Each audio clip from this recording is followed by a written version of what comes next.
மாதிரி என்ன செய்கிறாங்கன்னா, அந்த அபு பக்ரான்னு ஒரு சஹாபி இருந்தார். அவர் என்ன செய்யலைன்னா, அவர் இந்த பக்கமும் சேரல அந்த பக்கமும் சேரல. அவர் ஒரு சிறந்த ஒரு சஹாபி. யாரெல்லாம் அலியோட போகிறாங்களோ அவங்கெல்லாம் போய் தடுப்பார். யாரெல்லாம் ஆயிஷாவோட போகிறாங்களோ தடுப்பார். எதுக்கு சண்டைக்கு போகிற, நமக்குள்ளதுக்கு சண்டை, ஒருத்தர் பக்கம் போகாத அப்படி சொன்ன ஒரு ஆள் யாருன்னு கேட்டால் அபு பக்ராங்கிறவர். அவரை வந்து எல்லா தரப்பும் நடுநிலையாக மதிப்பாங்க. எந்த தரப்பில் உள்ளவங்க என்ன செய்ய, ஒரு பக்கமும் சாரலை, பாரபட்சம் இல்லாமல் நேர்மையாக நின்றார் அவர். அபு பக்ராங்கிற ஒரு சஹாபி. அவர் என்ன செய்கிறாருன்னா, அவர் சொன்னதாக ஒரு செய்தி போட்டிருக்கிறாங்க. இந்த ஆயிஷா நாயுடைய யுத்தத்தை பற்றி அவர் சொன்னாராம். ஒரு பொம்பளை வந்துக்கிட்டு இந்த மாதிரி படை திரட்டிட்டு போகிறது, ரசூலுல்லாஹ் என்ன சொன்னாங்க தெரியுமா? எந்த கூட்டத்துக்கு பெண்கள் தலைமை தாங்குறாங்களோ அவங்க அழிஞ்சு நாசமாகி விடுவார்கள் ரசூலுல்லாஹ் சொல்லியிருக்கிறாங்க. அதனால் நான் வந்து என்ன செய்ய மாட்டேன், துணை செய்ய மாட்டேன் என்று அவர் சொன்னார் அப்படின்னு சொல்லி அவரே கருதியிருக்கிறார் பாருங்கள். அப்படி அபூபக்கராவை போட்டால் அவர் நியாயமான பேசுகிறாள் தானே. அவர் அங்கிட்டும் சேராது இங்கிட்டும் சேராதால் சொல்லும்போது அந்த சொல்லுக்கு ஒரு வெயிட் கூட இருக்கும். நம்ம ஆழமாக ஆய்வு செஞ்சோம்னு சொன்னால் இந்த ஹதீஸில் வந்து ஒரு கருத்து பிழையும் இருக்கிறது, ஒரு வரலாற்று பிழையும் இருக்கிறது. இந்த ஹதீஸ் புகாரில் 4425வது ஹதீஸாக இடம்பெற்றிருக்கிறது. இடம்பெற்றாலும் இந்த வரலாற்றில் வந்து ஒரு பிழையான வரலாறாக இருக்கிறது.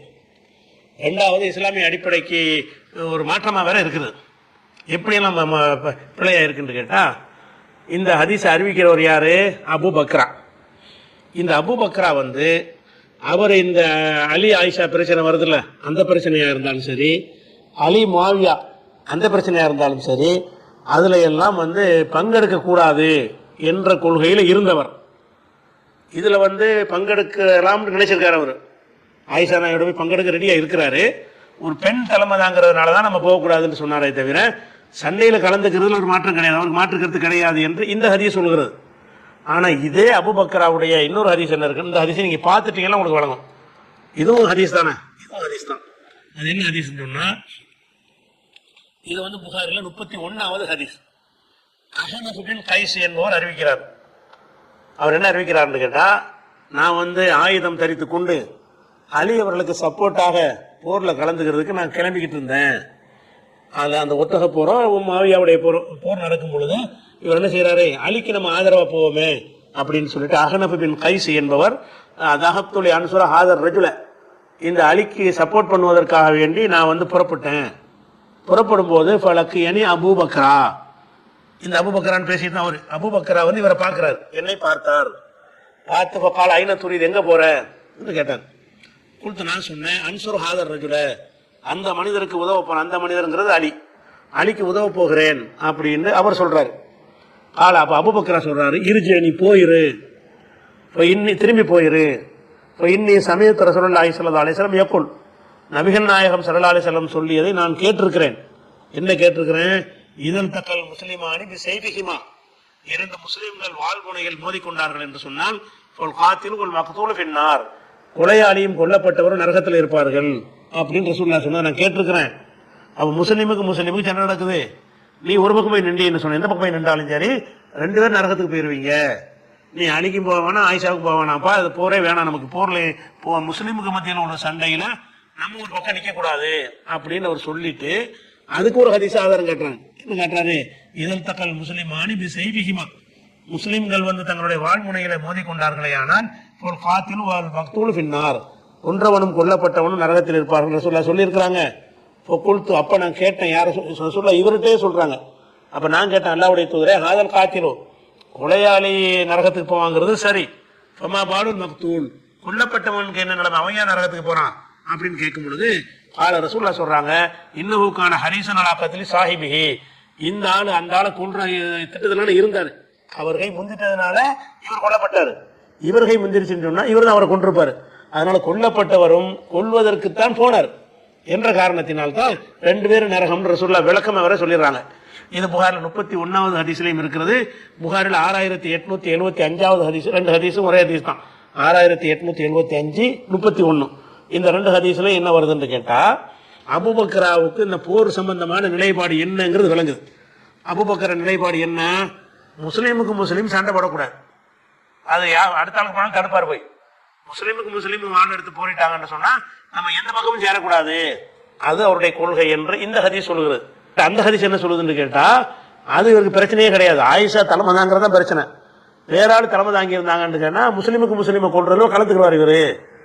அந்த ஹதீஸ் பிரகாரம் பார்த்தீங்கன்னு சொன்னா இவர் போர் செய்வதில் எந்த ஒரு வெறுப்பு இவருக்கு இல்லை. முஸ்லீம் கொள்வதில் இவருக்கு பஞ்சாயத்து கிடையாது. பஞ்சாயத்து எதுதான் பஞ்சாயத்து? ஆயிஷா நாயகி தலைமையில் எப்படி போரிடுறது, பெண் தலைமையில் எப்படி போரிடுவது தான் தயக்கமாக இருந்துச்சு. அப்போ அதில் என்ன வழங்குதுன்னு கேட்டால், ஒரு ஆண் தலைவராக இருந்தால் அவர் போரில் கலந்து இருப்பார். அந்த ஹதீஸ் பிரகாரம் ஆயிஷா நாயகிக்கு பதிலாக அந்த அணியில் இருந்த தல்ஹா அங்கே இருந்தார், ஜுபைர் இருந்தாங்க, அவங்க யாராவது தலைமை தாங்கியிருந்தாங்கன்னு வைங்க. அப்போ இவர் நியாயம் கேட்கறது கண்டிப்பாக போர் செஞ்சிருப்பார். போர் செஞ்சாரே ஆனால் அப்போ முஸ்லீமை கொள்றாங்கிற பஞ்சாயத்து அங்கே வரதான் செய்யும். அடுத்த ஆள் போர் செஞ்சது தடுத்த ஒரு ஆள் வந்துக்கிட்டேன், நானும் ஆயிஷா நாயகி மட்டும் தலைமையாக இல்லாட்டி நான் கலந்துருப்பேங்கிறார். அப்போ அபூபக்கராவுடைய நிலைப்பாட்டுக்கு மாற்றமா இந்த ஹதீஸ் இருக்குது. அபூபக்கர் நிலைப்பாடு என்ன தெரியுமா? யார் பக்கம் நியாயம் யார் பக்கம் அநியாயங்கிற டாபிக் கிடையாது. முஸ்லீமுக்கு முஸ்லீம் சண்டை போட்டால் நம்ம கலந்துக்க கூடாது. இப்போ 31 ஹதீஸ்லையும் 6875 ஹதீஸ்லையும் அதே அபூபக்கர், வேற ஒரு ஆள் அதே அபூபக்கரா தான்.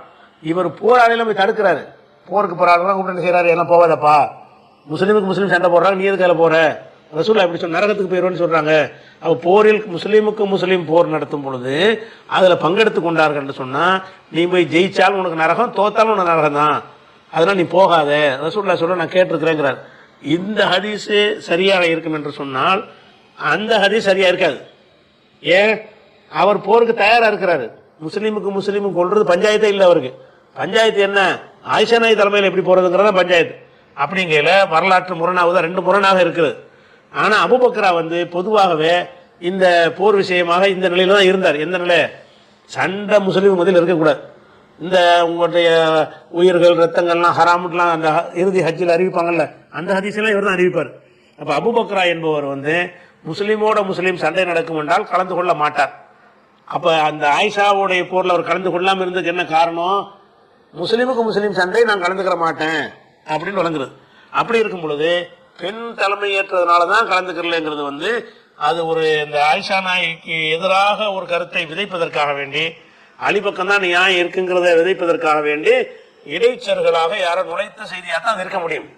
பொம்பளைக்கு பின்னாடி ஏன் போறீங்க, சண்டைக்கு போறீங்க, அவங்களுக்கு பின்னாடி போகக்கூடாத ரசூலை தடுத்துட்டாங்களே அப்படின்னு சொல்லிட்டு ஆயிஷா நாயகி அந்த யுத்தம் செய்ய போனதை நபியுடைய வழிகாட்டுதலுக்கு மாற்றம் என்ற கருத்தை விதைப்பதற்காகத்தான் அபூபக்கரா கலந்து கொள்ளலைங்கிறது உண்மை. கலந்து கொள்ளாம இருந்தது காரணம் என்னன்னு கேட்டா, முஸ்லீமுக்கு முஸ்லீம் யுத்தம் செஞ்சால் கலந்து கொள்ளக்கூடாது என்பது நபியுடைய கட்டளை. அதுக்கு தான் கலந்து கொள்ளாம இருக்கிறார். அது ஆயிஷா போர் செஞ்சாலும் சரி, தல்ஹா தலைமையில போனாலும் சரி, யார் தலைமையில போனாலும் சரி, முஸ்லீம்னா கலந்து கொள்ள மாட்டார். இதுதான் அவருடைய நிலைப்பாடு. அப்படி இருக்கும்போது இந்த அந்த நீங்க எடுத்துக்காட்டு ஹதீஸ் என்ன சொல்லுதுன்னு கேட்டா, ஆயிஷா தலைமையில இருக்கிறதுனால நான் போகல அப்படிங்கிற மாதிரி அது வருகிறது. அப்ப ரெண்டு முரண்பட்ட வரலாறு வருதா? இந்த முரண்பட்ட வரலாறுல எது பொருத்தமா இருக்குன்னு கேட்டா, இந்த இந்த நிலையில உள்ளவர், எந்த நிலையில உள்ளவர், முஸ்லீமுக்கு முஸ்லீம் சண்டை போடாதுன்னு சொல்லி அடுத்த ஆளுல போய் தடுக்கிற அளவுல இருந்த ஒருத்தர் ஆயிஷா நாயகி சப்போர்ட்டா போ நினைச்சிருப்பாரா? முதல்ல ஆயிஷா நாயகி சப்போர்ட்டா போறதுக்கு அப்போ முஸ்லீம் தானே அடிச்சுக்கிற போறாங்க. அப்ப இந்த ஹதீஸ் அந்த ஹதீஸை பொய்யாக்குது. இந்த ஹதீஸ் அந்த ஹதீஸை பொய்யாக்குதா? அதனால அந்த வரலாற்று ரீதியாக அது சொல்றதுக்கு மாற்றமான கருத்தை இது சொல்லுது. அந்த அந்த அந்த செய்தி டவுட் வருது. இப்ப இதை ரசூலுல்லாஹ் சொல்லி இருப்பாங்களா? அபூபக்கரா கலந்து கொள்வதற்கு இதை காரணமா காட்டியிருக்கிறாரு. இது அப்படி நடந்து இருக்குமா? அவர் தான் இந்த கொள்கையிலேயே போருக்கு போகக்கூடாதுன்னு கொள்கை உள்ளார்ல அவரு.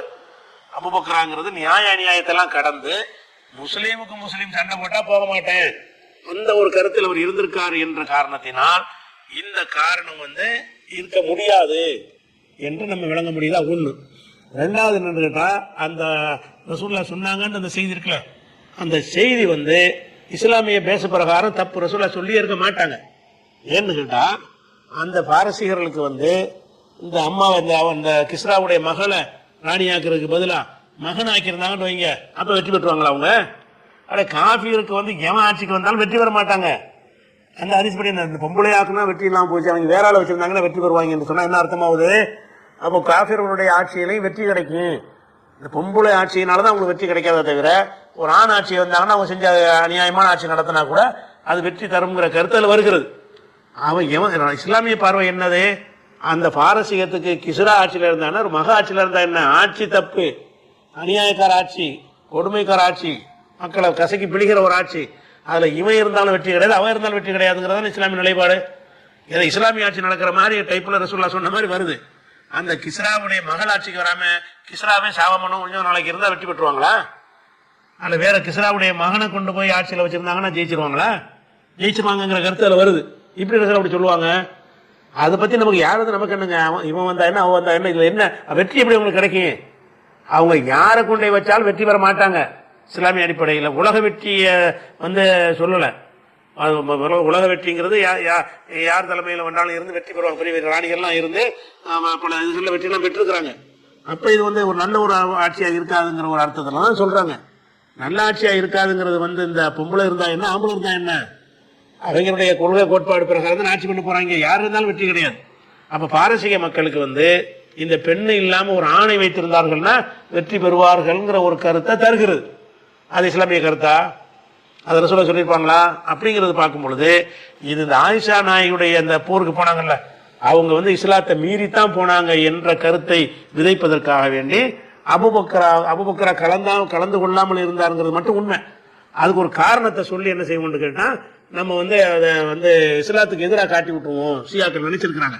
ஷியாக்கள் ஆயிஷா நாயி போருக்கு போனது ரசூலுல்லாஹ்வுடைய கட்டளைக்கு மாற்றணும்னு காட்டுவதற்காகத்தான் இது அப்படிங்கிற மாதிரி நினைச்சிருக்கிறாங்க. அதனால விளங்குது. அதனால அபூபக்கராவுடைய ஒரே ஆள் விஷயத்திலே 2 செய்தி முரண்பட்டு வருகிறது. அதனால அவர் போருக்கு கலந்து கொள்வது இல்லைங்கிற கொள்கையில் இருந்தாருங்கிறது தான் சரியானது.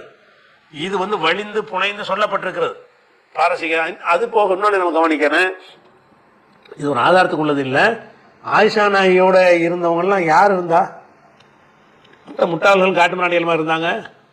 இந்த ஒரு பேசிக் இஸ்லாத்தில் இருக்கும் என்று இருந்தால் ஆயிஷா நாயை தலைமையேற்று சொர்க்கவாசிகள் சொல்லப்பட்ட தல்ஹா அதுல ஒரு ஆளா போய் தளபதியா போயிருப்பாரா? சுபைர் போயிருப்பாரா? இன்னும் எக்கச்சக்கமான சகாபாக்கள் போனாங்க. அப்ப அது மாதிரியா இன்னும் சொல்ல போனா இவர் நம்ம அலிரலிலானுவாத நினைச்சிருக்கானே பொம்பளை தலைமையில் அதை ஒரு பிரச்சாரம் ஆக்கியிருக்கணும்ல. அவர் பொம்பளை தலைமையில் வந்திருக்கிறாங்க, அதனால நீங்க ஆதரிக்காதீன்னு அவர் சொன்னாரா? அப்ப அப்படி அது ஒரு பிரச்சனையாக நீங்க இருக்கவே இல்லை. அவங்கள தலைமையை ஏற்றுக்கொண்டு அவ்வளவு மக்கள் திரண்டு போறாங்க. அவ்வளவு மக்களும் திரண்டு போறாங்கன்னா என்ன அர்த்தம்னு கேட்டா, பொம்பளை ஆட்சிக்கு வர்ற சம்பந்தமான ஒரு நிலைப்பாடு இஸ்லாத்துல இல்ல, சொல்லப்படலை. வரக்கூடாது என்றோ வரணும் என்றோ சொன்னதற்கு எந்த ஒரு ஆதாரமும் இல்லை. அதனாலதான் அந்த சம்பவம் நடந்தது. ஆயிஷா நாயி அந்த ஒரு ரசூலுல்லாஹ் அப்படித்தான் சொன்னாங்கன்னா உடனே விலகி போயிருப்பாங்களே. இந்த அபூபக்கராங்கிறவர் இங்க சொன்னதுக்கு பதிலாக ஆயிஷா நாயை போய் சந்திச்சு, நீங்க நல்ல விஷயத்தான் செய்றீங்க, நீங்க இறங்கிட்டு வேற ஆள வைங்க, நாங்கெல்லாம் கலந்துக்கிறோம், பொம்பளை ஆட்சிக்கு வரக்கூடாது, பொம்பளை பொறுப்புல வரக்கூடாதுன்னு அப்படி சொல்லியிருப்பாரு இல்லையா? அவர் அந்த மாதிரி சொல்லக்கூடிய ஒரு ஆளா இருக்கும் பொழுது அதை சொல்றாம அதனால நான் கலந்துக்கலன்னு சொன்னா அதுல நெருடல் இருக்குது. அதனால பெண் ஆட்சியை சேர்ந்தால் வெற்றி வர மாட்டார்கள் கிஸ்ரா விஷயமாக ஒரு முஸ்லீமுடைய ஆட்சி விஷயமா சொன்னா கூட நீங்க சொல்ற ஒரு அளவுக்கு ஏத்துக்கலாம். கிஸ்ராவுடைய ஆட்சி, கிஸ்ரா ஆட்சி பண்ணா என்ன, ஒரு மகா ஆட்சி பண்ணா என்ன, எல்லாம் ஒரே சட்டத்தின் பிரகாரம் தான், ஒரே கேடுகட்ட ஆட்சி தான் பண்ண போறாங்க. அதுல இந்த பொம்பளைக்கு பதிலா அவர் தான் ஜெயிச்சிருப்பாருன்னு சொல்லுவாங்களா? எவன் வந்தாலும் ஜெயிச்சிருக்க முடியாது. அதான் இஸ்லாம் நிலைப்பாடு. பாரசீகத்துடைய ஆட்சியில கிஸ்ரா வந்தாலும் ஒண்ணுதான், கிஸ்ரா மகள் வந்தாலும் ஒண்ணுதான். அவங்க ஜெயிக்க மாட்டாங்க, வெற்றி பெற மாட்டாங்க, ஒழுங்கான ஒரு ஆட்சி நடத்த மாட்டாங்க. அப்படித்தான் சொல்லுவாங்களே தவிர இல்லை இவனுக்கு பதில் அவன் நல்லா வந்திருக்குங்களா அப்படி எப்படி சொல்லுவாங்களா? அப்ப அந்த கருத்துலையும் ஒரு பிழை இருக்கிறது ஒண்ணு. வரலாற்று ரீதியாக அந்த பிழை இருக்கிறது. அபூபக்கரா அந்த நிலையில் அவர் இருக்கவே இல்லை. அவர் போருக்கு போகக்கூடாதுங்கிறதையே கொள்கையா வச்சிருந்தாரு. அப்படிப்பட்டவர் ஆயிஷா நாயகி தலைமையினாலதான் தவிர்த்து கொண்டார்னு சொல்வது வலிந்து புனையப்பட்டதாகவும், ஆயிஷா நாயகியுடைய அந்த செயல் மேலதான் தப்பு, அவங்க போருக்கு போனது பெரிய குற்றம் அப்படிங்கிற மாதிரி என்ன இருக்கிறது, அந்த ஒரு விஷயத்த நம்ம பார்க்கிறோம். அதனால முரண்பாடு அவர் ரெண்டையும் ஏற்றுக்க முடியாதுல்ல. அபூபக்கரா விஷயமாக அவர் எதனால கலந்து கொள்ளாம இருந்தாரு, இதனால கலந்து கொள்ளாம வேற ஹதீஸ்ல இருக்குது. வேற ஹதீஸ் என்ன இருக்குது, முஸ்லீம் சண்டை போடக்கூடாது, ரசூலுல்லாஹ் தடுத்துட்டாங்க, நரகத்துக்கு போயிருவாங்கிற பயந்துதான் அவர் எந்த பொருளையும் கலந்து கொள்ளன்னு இருக்குது. முரண் வந்துருச்சா இல்லையா? ரெண்டையும் எப்படி ஏத்துக்கிறீங்க? ஒன்னதான் ஏத்துக்கலாம். எதை ஏற்றுக்கொள்வது ஏற்புடையது? முரண்பாடா 2 செய்தி வருகிறது. எதை ஏற்றுக்கொண்டாலும் ஏற்புடையதா இருக்கும் என்றால் இதை ஏற்றுக்கொள்வது ஏற்புடையது. இதையும் அதையும் ஏற்றுக்கொள்வது வந்தீங்கன்னா நீங்க இப்ப அதை இதை மறுக்கிற மாதிரி வருமே. அதனால 2ல எது மறுக்க தகுதியானதா இருக்கு? அந்த பெண்கள் ஆட்சிக்கு வர்றது வெற்றி பெற மாட்டார்கள் அந்த செய்தி நமக்கு சம்பந்தம் இல்லாத ஒரு செய்தி. எவன் ஆட்சி வந்தா நமக்கு என்ன அப்படிங்கிற ஒரு டாபிக்ல போய் ரசூலுல்லாஹ் ஒரு கருத்தை சொல்றாங்க. இஸ்லாமிய கலர் இல்லாத ஒரு கருத்தை சொன்னாங்கன்னு இருக்கிறது. அதனால அந்த செய்தி பெண்கள் ஆட்சிக்கு வர்றதை தடுக்கிறங்கிற ஒரு செய்தி அது ஒரு பொய்யான செய்தியாகத்தான் இருக்க முடியும் என்பதை நீங்க செய்யணும், வணங்கி கொள்ள வேண்டும். அதுக்கப்புறம் நீங்க சொன்ன அந்த பெண்கள் ஆட்சிக்கு வர சம்பந்தமான ஒரு ஹதீஸ் 7425 ஹதீஸ் அவர் சுட்டி காட்டியிருக்கிறாரு. இதே ஹதீஸ் 7099 கூடுதல் தகவலுக்காக 7099 இருக்குது. அந்த ஹவ் அப்புங்கிற அந்த நாய் விஷயந்தான் ரொம்ப சொல்லுவாங்க. அவனுக்கு தான் ஆயிஷா நாய்க்கு ரசூலுல்லாஹ் சொன்னது, நாய் குலைக்கும் நீ போகும்போது அந்த எந்த இடத்துல நாய் குலைக்கிறது அந்த இடத்துல தான் நீ செய்ய நிறைய மக்கள்லாம் முஸ்லீம்கள் கொல்லப்படுவாங்கன்னு சொன்ன உடனே அந்த நாய் குறைக்கிற சத்தங்க ஒரு இடத்துல கேட்டவொன்னே என்ன செய்வாங்களாம், இதான் ஹவ்வு இடமான்னு விசாரிச்சுட்டு வந்துடுவான். இதை சொல்லிவிட்டு அப்போ ஆயிஷா மேலே தான் தப்பு என்பதற்கு இந்த ஹவ் அப்புங்கிற இடத்துல ஒரு நாய் கதையை விடுவாங்க. அந்த நாய் கதையும் அது சம்பந்தமான விஷயங்களை இன்ஷா அல்லாஹ் நம்ம என்ன செய்வோம் அடுத்தடுத்த வாரங்களில் பார்ப்போம். அஸ்ஸலாமு அலைக்கும்.